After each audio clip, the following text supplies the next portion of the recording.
Hello friends, आज की class बहुत ही इंपॉर्टेंट क्लास है क्योंकि आज की क्लास में हम सीखने वाले हैं कि सिंपल प्रेजेंट टेंस को infinitive with to and Geraint के साथ कैसे कंबाइन करते हैं। ये कॉम्बिनेशन अगर हम सीख लें तो इंग्लिश में बहुत से ऐसे सेंटेंसेस हैं जो जनरली हम नहीं बोल पाते या लिख पाते, वो हमको बोलना और लिखना आ जाएगा और आपको एक एकदम ही नई बात का पता चलेगा कि असल में सिंपल प्रेजेंट टेंस को कैसे कैसे करके यूज़ करना चाहिए।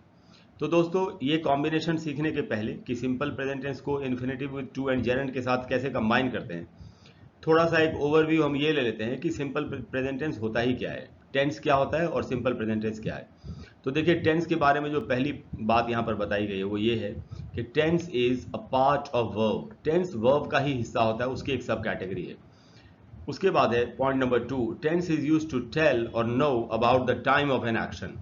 देखिए, टेंस सीखने का या पढ़ने का मेन मकसद ये है कि कोई जो एक्शन हुआ था वो कब हुआ था, उसका टाइम क्या था।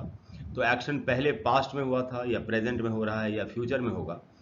तो किसी भी एक्शन के टाइम को ग्रामर का जो फॉर्म बताया उसी को टेंस कहते हैं। इसीलिए एक्चुअली टेंस जो टॉपिक है उसका पूरा नाम होता है टाइम एंड टेंस। अब जहाँ तक टाइम की बात है तो टाइम के बारे में यहाँ बताया थोड़ा सा कि टाइम इज इटर्नल। देखिए, समय तो शाश्वत है, कब शुरू हुआ कब खत्म हुआ कोई नहीं जानता।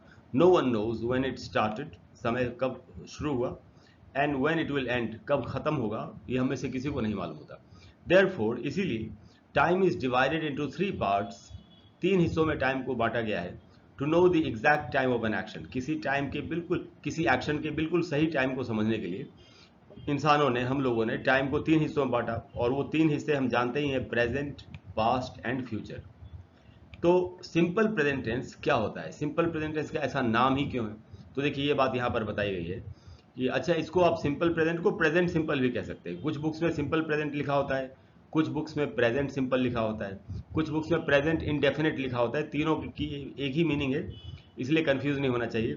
तो यहाँ लिखा गया दोस्तों कि the simple present tense is called so, simple present tense को सिंपल प्रेजेंट टेंस इसलिए बोला जाता है because this tense uses the base form of the verb. ये वर्ब के बेस फॉर्म को यूज करता है, यानी कि जो फर्स्ट फॉर्म होती है वर्ब की, और the base form of the verb plus S और ई एस। तो बेस फॉर्म के साथ अगर एस या ई एस लगा हो तब भी वर्ब में कोई ज्यादा बदलाव नहीं होता। इसीलिए इसको, चूंकि इसमें सिंपल टेंस के वर्ब के बिल्कुल सिंपल रूप का इस्तेमाल होता है, इसीलिए इसको सिंपल प्रेजेंट टेंस कहा जाता है। अब हम देख लेते हैं कि सिंपल प्रेजेंट टेंस का स्ट्रक्चर क्या होता है, जिससे कि हम इसको जब infinitive with to and Geraint के साथ कंबाइन करेंगे तो हमको दिक्कत नहीं होगी, हमारी समझ में आ जाएगा कि कैसे कॉम्बिनेशन करते हैं। तो देखिए, स्ट्रक्चर असर्टिव सेंटेंस का, असर्टिव में पॉजिटिव सेंटेंस, अच्छा जो सेंटेंस असर्टिव पॉजिटिव हो उसी को अफर्मेटिव सेंटेंस भी कहा जाता है। तो सेंटेंस अगर असर्टिव है और उसमें पॉजिटिव है तो स्ट्रक्चर होता है सब्जेक्ट प्लस V1 या V5, वर्ब की फर्स्ट फॉर्म या fifth form, plus object plus other words. Other words में कुछ भी आ सकता है, जैसे कोई नाउन, कोई एडजेक्टिव, कोई प्रेपोजिशनल फ्रेज, कोई एडवर्बियल फ्रेज। जैसा सेंटेंस की रिक्वायरमेंट होगी वैसी चीज आप अदर वर्ड्स के नीचे डालेंगे। और अगर सेंटेंस नेगेटिव है यानी नहीं बताने वाला सेंटेंस है तो हम पॉजिटिव के स्ट्रक्चर में ही नॉट को ऐड कर देंगे, जैसे सब्जेक्ट प्लस डू या डज।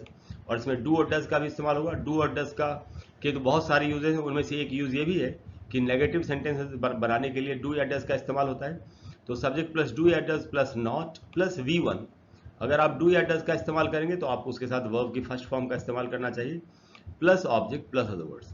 अच्छा, अगर नॉट है सेंटेंस में तो आप उसका कंट्रैक्टेड फॉर्म यानी कि शॉर्ट फॉर्म भी बना सकते हैं। तो शॉर्ट फॉर्म का भी, कंट्रैक्टेड फॉर्म का भी स्ट्रक्चर यहाँ पर लिखा है। सब्जेक्ट प्लस डू नॉट से बन गया डोंट, एंड डज नॉट से बन गया doesn't, plus V1 plus object plus other words. तो दोस्तों, ये तो है हमारा स्ट्रक्चर सिंपल प्रेजेंट टेंस का। अब यहाँ पर बात आती है कि हमारा सब्जेक्ट कौन बन सकता है। तो सब्जेक्ट हमारे नाउन्स भी हो सकते हैं, यानी कि हम किसी का नाम भी लिख सकते हैं सब्जेक्ट की जगह पर, और सब्जेक्ट हमारे प्रोनाउंस भी हो सकते हैं। तो जो सब्जेक्ट प्रोनाउंस होते हैं वो होते हैं आई, देखिए यहाँ लिखा है आई वी यू, और उसके बाद है ही शी इट एंड दे। तो ये हमारे सब्जेक्ट प्रोनाउंस हैं जो सेंटेंस में हमेशा सब्जेक्ट बनते हैं। अब हमको ये समझना चाहिए कि ये जो V1 या V5 है, वर्ब की फर्स्ट फॉर्म और फिफ्थ फॉर्म, तो किसके साथ क्या लगता है। तो आई, वी और यू के साथ अगर सेंटेंस पॉजिटिव है तो आपको वर्ब की फर्स्ट फॉर्म यानी V1 का इस्तेमाल करना चाहिए, और अगर सेंटेंस नेगेटिव है तो डू नॉट प्लस V1 का इस्तेमाल करेंगे। ही शी इट के साथ अगर सेंटेंस पॉजिटिव है तो V5 यानी वर्ब की फिफ्थ फॉर्म का इस्तेमाल करेंगे, और अगर नेगेटिव है तो डज नॉट प्लस V1 का हमको इस्तेमाल करना चाहिए।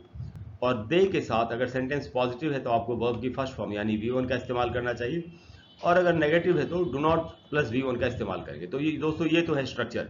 अब हम थोड़े से एग्जाम्पल्स देख लेते हैं। तो जैसे देखिए ये एग्जाम्पल है, पहला एग्जाम्पल है he plays cricket every day. देखिए इसमें ही सब्जेक्ट है, प्लेज प्ले का फिफ्थ फॉर्म है, प्ले का मतलब होता है खेलना, क्रिकेट इसमें ऑब्जेक्ट है, and every day other words के नीचे आया है। उसके बाद है अच्छा इसी का नेगेटिव सेंटेंस कैसे बनेगा, ही does not play cricket every day. तो सारे सेंटेंस स्ट्रक्चर पे बन रहे हैं। अच्छा डज नॉट का अगर आप शॉर्ट फॉर्म कंट्रैक्शन में बनाना चाहें इसको, कंट्रैक्टेड फॉर्म, तो ऐसे बनाएंगे he doesn't play cricket every day. तो ये सिंपल प्रेजेंट टेंस को सीखने का जो उसके एग्जाम्पल से हैं।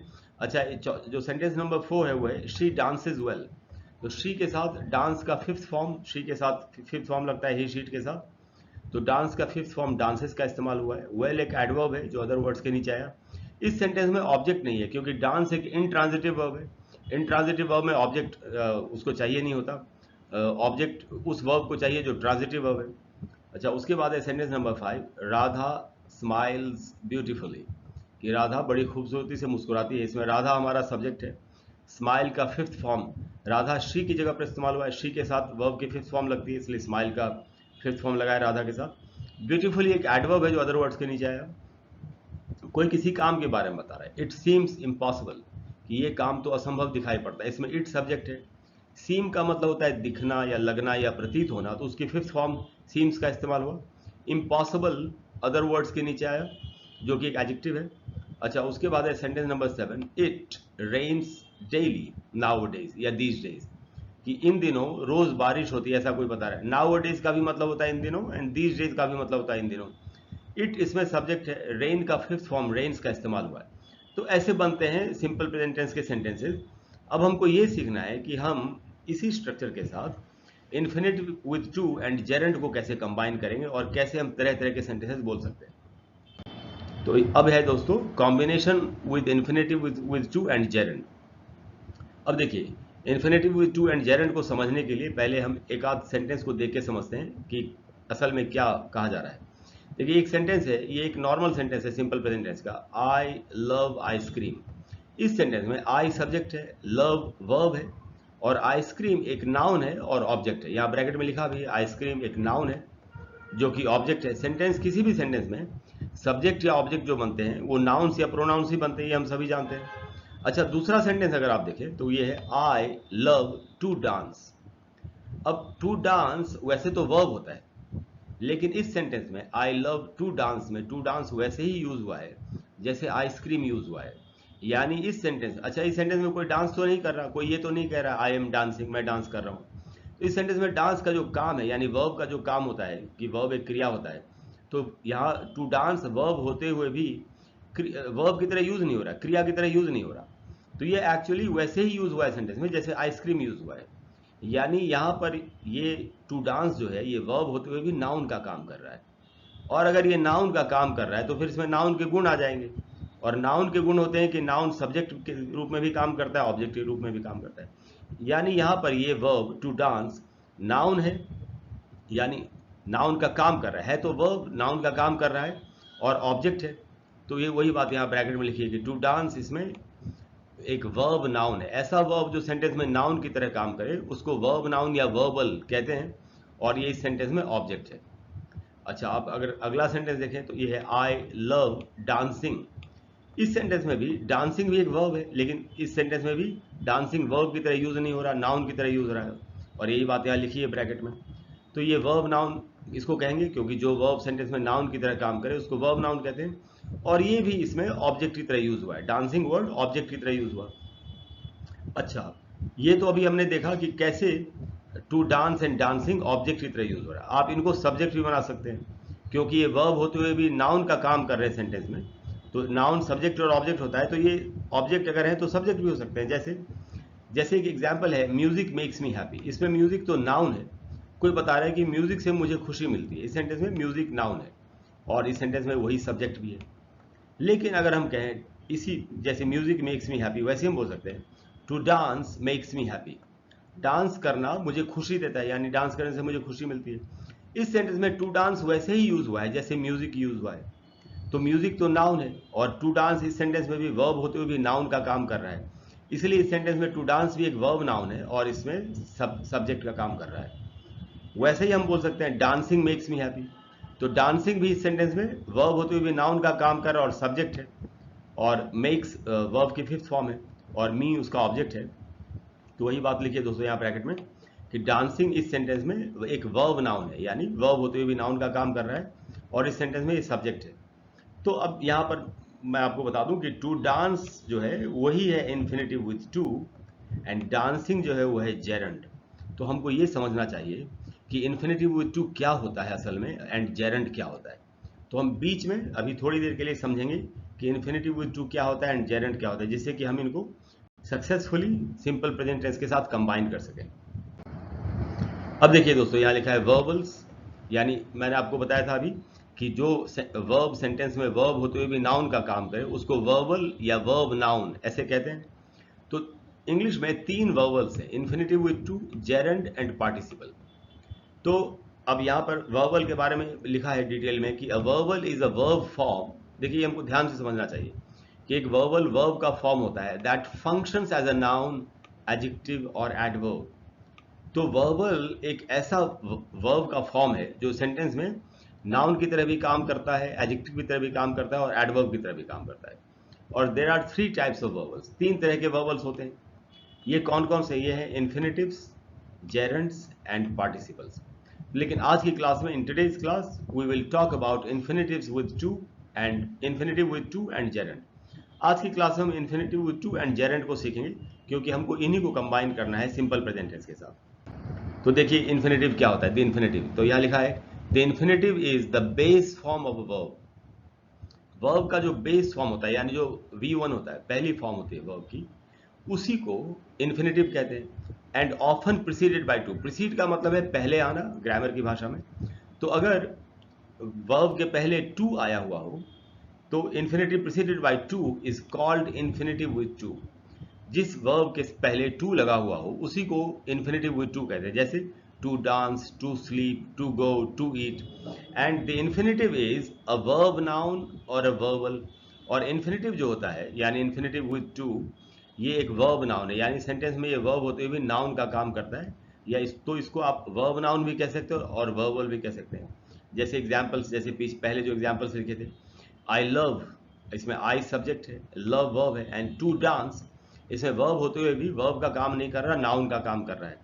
क्योंकि सेंटेंस में जो कोई डांस तो कोई कर नहीं रहा, हम सिर्फ ये कह रहे हैं कि मुझे डांस करना, यानी डांस करने का जो काम है, डांस करने की जो प्रक्रिया है, जो प्रोसेस है, वो मुझे बहुत अच्छा लगता है।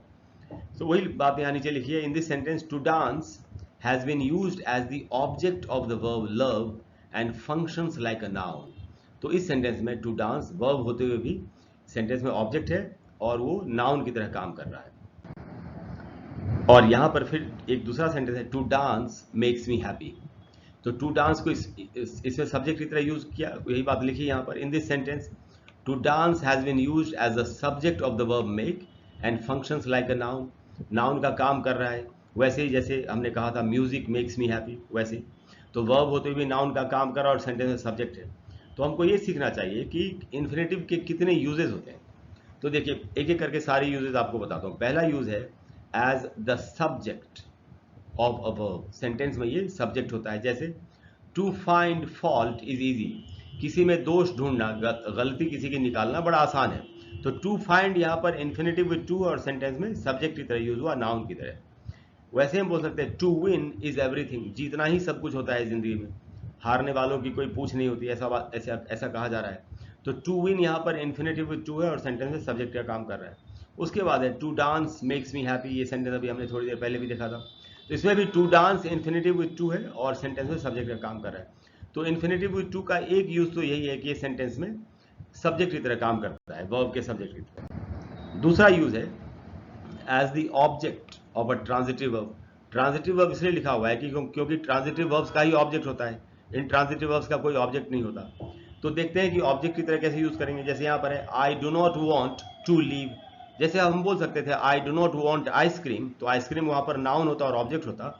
वैसे ही यहाँ कहा जा रहा है I do not want to leave, मैं जाना नहीं चाहता, तो टू लीव यहाँ पर एक ऑब्जेक्ट की तरह इस्तेमाल हुआ, नाउन की तरह।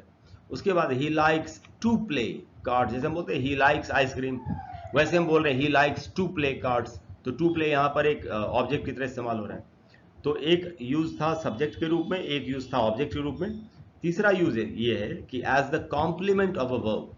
कॉम्प्लीमेंट का मतलब होता है मीनिंग को पूरा करने वाला, पूरक जिसको कहते हैं। तो इन्फिनेटिव विद टू किसी सेंटेंस में वर्ब का कॉम्प्लीमेंट भी हो सकता है। जैसे एक एग्जांपल है हिज ग्रेटेस्ट प्लेजर इज इसमें वर्ब है टू सिंग।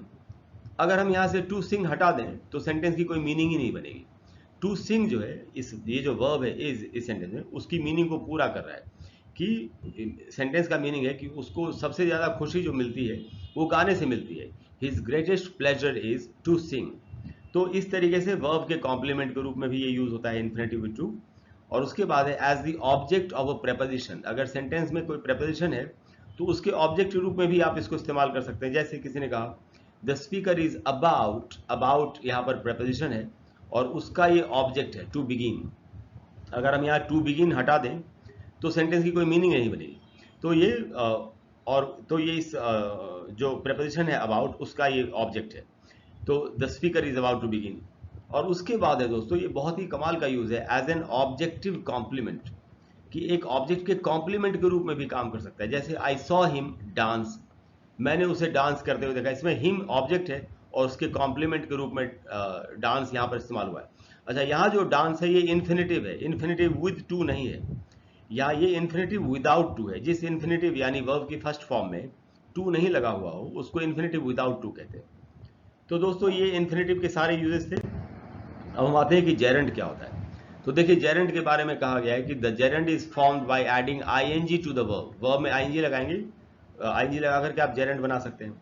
अच्छा, यहाँ पर क्या बड़ी इंपॉर्टेंट बात है कि it also does the work of a noun. ये भी एक नाउन का काम करता है सेंटेंस में। वर्ब होते हुए भी ये भी सेंटेंस में नाउन की तरह ही यूज होता है। And is therefore a verb noun, और इसीलिए ये भी एक वर्ब नाउन है। अब यहाँ बताया जा रहा है कि as both the infinitive and the gerund have the force of a noun and a verb, चूंकि इन्फिनेटिव और जेरेंड दोनों में ही एक नाउन और एक वर्ब का फोर्स होता है, they have the same uses, तो इनके यूजेस भी सेम ही है। तो आपको जेरेंड के यूजेस बता देता हूँ। यूजेस ऑफ द जेरेंड में पहला यूज ये है as the subject of a verb. ये भी सब्जेक्ट का काम कर सकता है। जैसे अभी हमने सीखा था इन्फिनेटिव विद टू में कि to find fault is easy, तब वो इन्फिनेटिव विद टू था। अब इसी बात को जेरेंड के रूप में कहा जा रहा है, फाइंडिंग फॉल्ट इज इजी। इस बार हमने वर्ब में आईएनजी लगा दिया, और यहाँ पर फाइंडिंग जो ये सब्जेक्ट का काम कर रहा है। या जैसे कहा जा रहा है winning is everything. Infinitive with to में हमारा सेंटेंस था टू विन इज एवरीथिंग, यहाँ कहा जा रहा है विनिंग इज एवरीथिंग। एकदम मीनिंग दोनों की सेम है। तो जैसे आप इन्फिनेटिव विद टू को इस्तेमाल कर सकते हैं, वैसे ही जनरली आप जेरेंड को भी इस्तेमाल कर सकते हैं। और इस सेंटेंस में भी विनिंग ही सब्जेक्ट है और नाउन की तरह काम कर रहा है वर्ब होते हुए भी। अब जैसे यहाँ पर है as the object of a transitive verb. तो ट्रांजिटिव वर्ब इसलिए कहा जा रहा है क्योंकि ट्रांजिटिव वर्ब्स का ही ऑब्जेक्ट होता है। जैसे एग्जांपल है आई लव डांसिंग, इसमें डांसिंग वैसे ही यूज हुआ जैसे कोई कहे आई लव आइसक्रीम, तो आइसक्रीम नाउन है, वैसे ही डांसिंग यहाँ पर नाउन की तरह यूज हो रहा है। अच्छा, उसके बाद he does not like walking in the sun, जैसे हम बोल सकते हैं he does not like ice cream, वैसे हम बोल रहे हैं he does not like walking. तो आइसक्रीम जैसे यूज हुआ नाउन है, ऑब्जेक्ट का काम कर रहा है, वैसे वॉकिंग यहाँ पर नाउन की तरह यूज हो रहा है। तो दोस्तों यही है, वर्ब होते हुए भी नाउन का काम करते हैं, इसीलिए सेंटेंस में सब्जेक्ट ऑब्जेक्ट बन सकते हैं। तो अब हम समझ गए दोस्तों कि कैसे इन्फिनेटिव विद टू क्या होते हैं, जेरेंड क्या होते हैं, सिंपल प्रेजेंट टेंस क्या होता है, ये हमने अच्छी तरह समझ लिया। अब हम सीखेंगे कि कैसे हम सिंपल प्रेजेंट टेंस को कंबाइन करेंगे infinitive with to and gerund के साथ। वैसे हमने अभी तक जो एग्जाम्पल्स किए उनमें से ज़्यादातर कॉम्बिनेशन वाले ही थे, फिर भी हम अलग से सीखेंगे। तो यहाँ पर है दोस्तों combination with infinitive with to and gerund simple present tense का। तो देखिए ये एग्जाम्पल है, she loves to cook food. हम ये सेंटेंस यहाँ पर इस सेंटेंस में टू कुक वैसे ही यूज हुआ है जैसे हम बोले शी लव्स म्यूजिक या शी लव्स आइसक्रीम। वैसे तो म्यूजिक और आइसक्रीम नाउन है और ऑब्जेक्ट का काम कर रहे हैं इन दोनों सेंटेंसेस में, वैसे ही यहाँ पर टू कुक ऑब्जेक्ट का काम कर रहा है। तो वर्ब होते हुए भी ये ऑब्जेक्ट है यानी नाउन का काम कर रहा है। उसके बाद है जैसे हमने कहा she loves to cook food, वैसे हम बोल सकते हैं शी लव्स कुकिंग फूड। तो इस सेंटेंस में ये कुकिंग जो है वो ऑब्जेक्ट है और जेरेंड है। She loves to cook, food में to cook infinitive with to है, एंड शी लव्स कुकिंग में कुकिंग जेरेंड है। वैसे कोई बता रहा है I hate to wake up early, जैसे हम बोल सकते हैं आई हेट आइसक्रीम, वैसे हम बोल सकते हैं I hate to wake up, तो to wake up infinitive with to है और सेंटेंस में ऑब्जेक्ट का काम कर रहा है। वैसे ही हम बोल सकते हैं I hate walking waking up early, तो वेकिंग अप यहाँ पर जेरेंड का काम कर रहा है, वर्ब प्लस आईएनजी, और इस सेंटेंस में ऑब्जेक्ट की तरह काम कर रहा है, यानी नाउन की तरह काम कर रहा है। उसके बाद है दोस्तों, अब कुछ एक एग्जाम्पल है जिनमें इनको सब्जेक्ट की तरह हम यूज करेंगे। जैसे to sing makes me happy, कोई कह रहा है कि गाना गाने से मुझे खुशी मिलती है, इसमें हम वैसे ही टू सिंग को यूज करें, जैसे हम बोल सकते हैं म्यूजिक मेक्स मी हैप्पी, मुझे म्यूजिक से खुशी मिलती है, तो म्यूजिक नाउन है, सेंटेंस में सब्जेक्ट का काम कर रहा है म्यूजिक मेक्स मी हैप्पी वाले सेंटेंस में। वैसे हम बोले to sing makes me happy, वैसे हम बोल सकते हैं सिंगिंग मेक्स मी हैप्पी, तो infinitive with to and gerund जो है सेंटेंस में सब्जेक्ट भी बन सकते हैं। जैसे एक और एग्जाम्पल है, swimming gives me immense pleasure, swimming से यानी तैरने से मुझे बहुत ज़्यादा खुशी मिलती है, तो स्विमिंग यहाँ पर जेरेंड है, वैसे हम इन्फिनेटिव विद टू का इस्तेमाल कर सकते हैं, to swim gives me immense pleasure. उसके बाद है दोस्तों अच्छा देखिए, ये हम बचपन से बोलते आए sentence I want to go, लेकिन हमको कई बार इसका स्ट्रक्चर नहीं पता होता कि कैसे बना, तो आई वॉन्ट जो है दोस्तों, उसके बाद टू गो ऑब्जेक्ट की तरह इस्तेमाल हो रहा है, जैसे हम बोल सकते हैं ना आई वॉन्ट आइसक्रीम, वैसे ही टू गो यहाँ पर यूज हुआ, यानी वर्ब होते हुए नाउन का काम करा और सेंटेंस में ऑब्जेक्ट है। और एक negative sentence, she does not want to go, वो जाना नहीं चाहती। तो दोस्तों इस तरीके से हमको सिंपल प्रेजेंट टेंस के साथ infinitive with to and gerund को कंबाइन करना चाहिए। मैं आपको एक और बात बता दूं कि infinitive with to and gerund हम किसी भी टेंस के साथ कंबाइन कर सकते हैं, पास्ट टेंस में भी, पास्ट टेंस का भी अगर कोई भी टेंस है उसके साथ भी कंबाइन कर सकते हैं, फ्यूचर टेंस में कोई सा भी टेंस हो उसके साथ भी कंबाइन कर सकते हैं। इसीलिए infinitive with to and gerund simple present tense पढ़ने के समय ही, पढ़ने के टाइम पर ही हमको सीख लेना चाहिए, जिससे कि हम बाद में आने वाले सारे टेंसेस के साथ इनको कंबाइन कर सकते हैं। दोस्तों मुझे पूरी उम्मीद है कि आप समझ गए कि infinitive with to and gerund क्या होता है और कैसे इसको हम अलग अलग टेंसेस के साथ कंबाइन कर सकते हैं। आज हमने इसको सिंपल प्रेजेंट टेंस के साथ कंबाइन करना सीखा। अगली वीडियो में मैं आपको ये बताऊंगा कि सिंपल प्रेजेंट टेंस को यूजेस के हिसाब से, देखिए दोस्तों सिंपल किसी भी टेंस का सिर्फ स्ट्रक्चर सीखना काफी नहीं होता, उसके यूजेस भी सीखने चाहिए कि किन किन परिस्थितियों में उस टेंस का इस्तेमाल होता है। तो अगली क्लास में मैं आपको सिंपल प्रेजेंट टेंस के यूजेस के साथ कैसे उनको इस टेंस को यूज करेंगे ये आपको बताऊंगा। दोस्तों आप जानते हैं मेरे चैनल का नाम है learn English online with Krishna. अगर आपको आज की क्लास अच्छी लगी हो, आप इस तरह के टॉपिक्स और भी सीखना चाहते हो, तो प्लीज़ वीडियो को लाइक करें, चैनल को सब्सक्राइब करें, शेयर करें। अगली बार जब हम मिलेंगे तो आपको फिर से एक नई बात बताऊंगा। Thank you very much.